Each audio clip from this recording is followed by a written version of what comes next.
The Galactic Council chamber fell silent when Ambassador Sarah Torres made her announcement.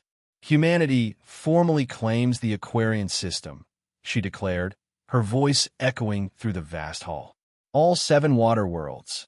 The KRYL delegates' scales rippled with what humans had learned to recognize as shock. You cannot be serious. Those are death worlds. Sarah smiled. To you, perhaps. For 10,000 years, the galaxy's spacefaring civilizations had avoided water planets. Oh, they'd survey them, note the resources, catalog the life. But colonize them? Impossible. The established species, the KRYL, the Centauri, the Vash, had all evolved on arid or temperate worlds. To them, a planet that was 90% ocean wasn't a home. It was a nightmare. The pressure at depth would crush your habitats, the Centauri observer said, their translator converting crystalline chimes into words. The storms are unpredictable.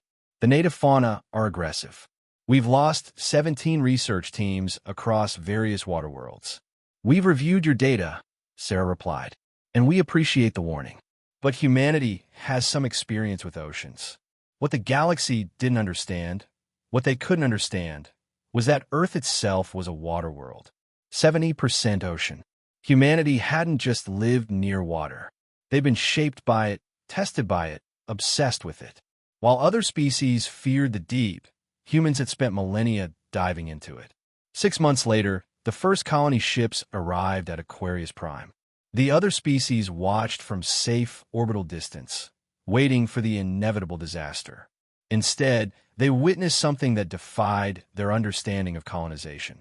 The humans didn't build floating platforms like the few species who'd attempted waterworld outposts.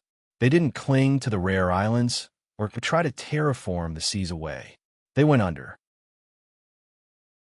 Commander Marcus Webb stood in the observation dome of Deep Hold 1, humanity's first underwater city, and watched a school of creatures the size of whales drift past. The dome sat 3 kilometers below the surface, anchored to an undersea mountain range. Around him, the colony thrived, 10,000 people living and working beneath an alien ocean. Structural integrity at 98%, his engineer reported. The external pressure is actually helping stabilize the framework, just like you predicted. Marcus nodded. The design had been inspired by Earth's own deep-sea research stations, but scaled up dramatically. Reinforced domes connected by transit tubes, hydroponic farms fed by filtered seawater, fusion reactors that sipped deuterium directly from the ocean. The colony was self-sustaining. More importantly, it was expandable. Within a year, humanity had established 12 underwater cities across the Aquarian system. They'd mapped the ocean floors, cataloged thousands of species, and discovered mineral deposits that the galaxy's surface dwellers had never accessed. Rare Earth elements, exotic compounds, resources that existed nowhere else. The Galactic Council's tone changed quickly. Perhaps, the KRYL delegate said carefully, humanity would be interested in a trade agreement. We have 17 surveyed water worlds in our territory that remain underutilized. Sarah leaned back in her chair. We might be interested, for the right price. The Centauri chimed in eagerly.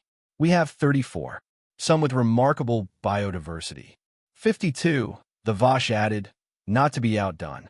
Within 5 years, humanity had negotiated access to over 200 water worlds across galactic space. Worlds that other species had in the council chamber, now regularly half-filled with human delegates representing their various aquatic colonies. Sarah addressed the assembly. We appreciate the concern you showed when we first began this venture, she said diplomatically. But Earth taught us something important. The ocean isn't an obstacle. It's an opportunity. While you feared the water planets, we saw home. The KRYL delegates' scales shifted in a pattern humans had learned meant respect. Your species continues to surprise us, Ambassador Torres. Sarah smiled. We're just getting started. After all,